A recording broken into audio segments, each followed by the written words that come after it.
Aujourd'hui, je vous parle de Samia Youssouf Omar, somalienne de 21 ans, qui est morte dans la mer Méditerranée pour avoir voulu rejoindre les Jeux Olympiques de Londres.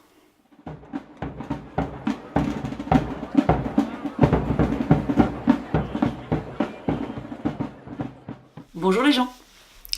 En me préparant pour ce projet autour des femmes, j'ai eu envie de découvrir tous ces destins que je ne connaissais pas, toutes ces femmes dont je n'avais jamais entendu parler, et rapidement je me suis rendu compte que si je ne me fixais pas un objectif, j'allais assez naturellement aller vers des personnalités européennes, à défaut d'être françaises, ou américaines, parce que ce sont celles dont on parle le plus, ou en tout cas ce sont celles dont j'entends le plus parler par rapport aux médias qui sont à ma disposition et par rapport au tri qui peut être fait à ma place par certains algorithmes. Je me suis donc fixée pour objectif de vous parler pendant ce mois de mars d'au moins une femme par continent. Je vais sans doute pour cela m'appuyer la plupart du temps sur des romans graphiques ou sur des biographies. Peut-être que parfois ce sera d'autres supports et au final ce n'est pas lui qui sera pour une fois le plus important. Malgré tout, je tâcherai de vous transmettre un maximum d'informations au travers de la barre du même nom pour que vous puissiez à votre tour découvrir des reportages, des supports qui parleront de la personne évoquée dans chacune de ces vidéos. Dans le cas présent, pour vous parler de Samia, je me suis appuyée sur la BD Rêve d'Olympe de Reinhard Klotz, le destin de Samia Youssouf Omar, qui est donc paru à la maison d'édition La Boîte à Bulles, et c'est un ouvrage qui a été soutenu par l'association France Terre d'Asile. C'est une BD exclusivement en noir et blanc qui retrace tout simplement, et c'est vraiment le terme qui est important, tout simplement et tout brutalement, le destin de cette jeune femme qui est tout simplement tragique. Il n'y a pas d'autre terme possible à employer. Il existe d'autres œuvres, d'autres supports médiatiques, si je puis dire, qui retracent son histoire, notamment une pièce de théâtre et un roman, en tout cas une biographie. Je reprends mes notes pour ne pas me tromper. La pièce s'appelle De Pékin à Lampedusa de Gilbert Pontet et le livre s'appelle Ne me dis pas que tu as peur de Giuseppe Catozzella. Je vais essayer de vous en parler tel que je m'en souviens quelques jours après la lecture de cet ouvrage. C'est une histoire qui m'a pas mal bouleversée parce qu'elle est extrêmement d'actualité et parce qu'elle est passée pour moi totalement inaperçue. Je ne suis pas quelqu'un qui s'intéresse au sport et du coup je ne regarde jamais les Jeux Olympiques, donc je ne sais pas si on a parlé d'elle à ce moment-là. En tout cas, Samia est une jeune femme qui à 17 ans a eu la possibilité de représenter donc la Somalie aux Jeux Olympiques de Pékin en 2008. Elle était porte-drapeau. Et elle a parcouru donc elle a participé à la compétition pour le 200 mètres femmes. Et ce qui est incroyable, c'est qu'en fait elle est arrivée dernière, et bonne dernière, ça se voit hein, quand vous regardez l'épreuve, en fait elle est vraiment loin derrière les autres, mais elle a donné tout ce qu'elle pouvait. Et quand je me suis trouvée à comparer les images du reportage télé avec la façon dont c'est transcrit dans la BD, ce qui est très drôle, c'est de voir tout l'amour et toute sa famille en fait qui est derrière elle. Donc elle rentre en Somalie perdante, mais malgré tout totalement accablée en fait par toute une famille et par toute une population qui la soutient. Et je trouve ça déjà absolument fabuleux. Il faut savoir qu'elle est née quelques semaines après ou avant, je ne sais plus, le début de la guerre civile en Somalie. Et dès toute petite, autour d'une dizaine d'années, elle a commencé à vouloir courir, à vouloir s'entraîner pour devenir sportive, pour devenir une athlète professionnelle. Malheureusement, elle se retrouve dans un pays qui est en proie donc à une guerre civile avec une forte présence fondamentaliste islamiste et qui donc ne voit pas ça du tout d'un très bon œil, puisque d'une façon générale, pour synthétiser une partie de leur pensée, une femme ça ne court pas. Donc au départ, petite fille, etc., elle arrive à s'entraîner et ça devient de plus en plus compliqué avec les années. Ça devient très compliqué de courir avec une burqa également, donc elle prend l'habitude notamment de s'entraîner de nuit, en prenant énormément de risques. Quand elle rentre, elle a donc en tête de pouvoir s'entraîner à nouveau pour pouvoir participer aux Jeux Olympiques de Londres qui auront donc lieu en 2012.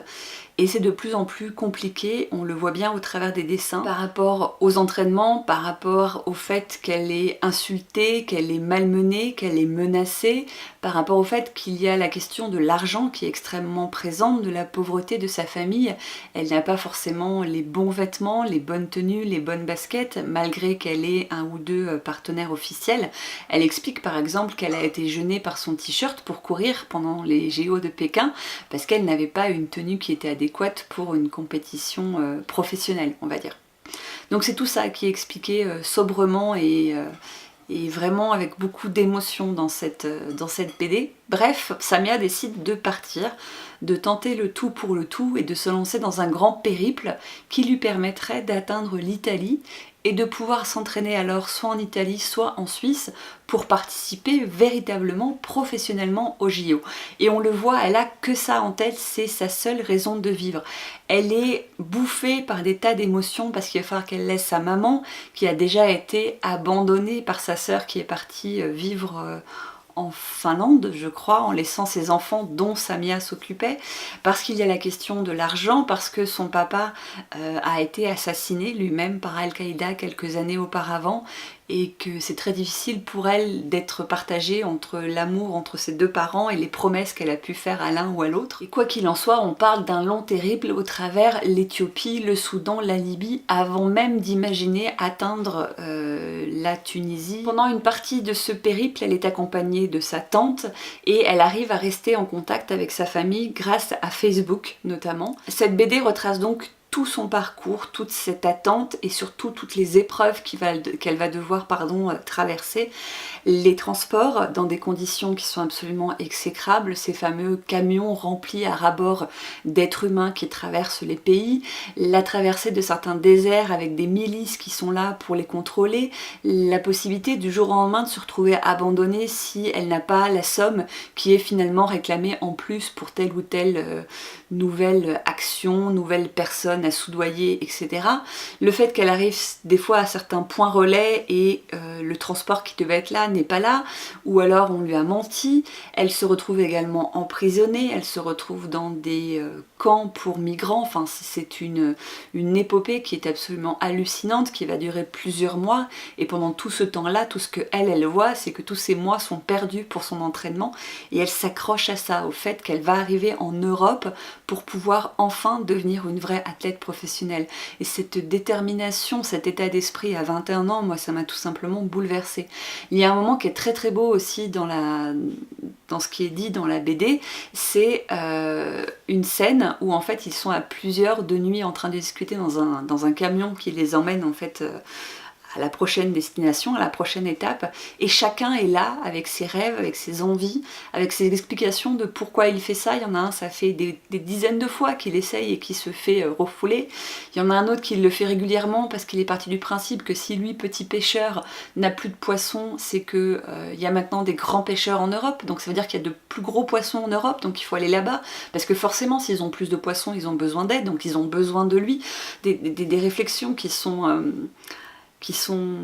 belles, qui sont intuitives, qui sont logiques et qui en même temps sont à 10 000 lieues de la réalité économique capitaliste, quoi, et ça fait froid dans le dos. Au final, elle arrive à la frontière, à cette dernière étape, elle monte dans un bateau et on apprendra plusieurs mois plus tard qu'elle n'est jamais arrivée en Italie.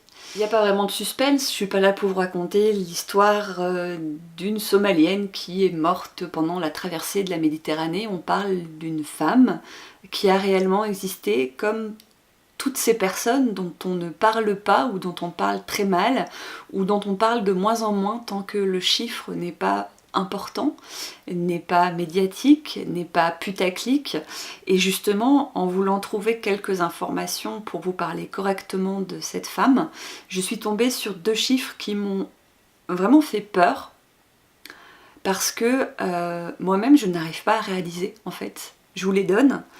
Ils sont donnés aussi à la fin du livre par l'association donc Terre d'Asile. En 2012, ce sont pas moins de 500 migrants qui sont décédés noyés ou disparus en mer Méditerranée. En 2015, ils étaient au minimum 3700. Voilà. Qu'est-ce que vous voulez dire de plus ? Je vous avoue ne pas trop savoir comment terminer cette vidéo en fait, parce que je vais pas vous demander alors, tu connaissais l'histoire de Samia en commentaire. J'ai pas forcément envie de découvrir d'autres destins tragiques, parce que je pense que plusieurs de mes recherches ou de mes lectures vont de toute façon m'y amener, mais je suis heureuse de m'être, comment dire, intéressée à ce sujet pour prendre un peu plus pied peut-être avec la réalité et de mettre des noms sur ces visages, sur ces inconnus. C'est parfois ce dont on a besoin pour comprendre ce qu'il se passe autour de nous. Je vous dis à très bientôt pour une prochaine vidéo. Ciao!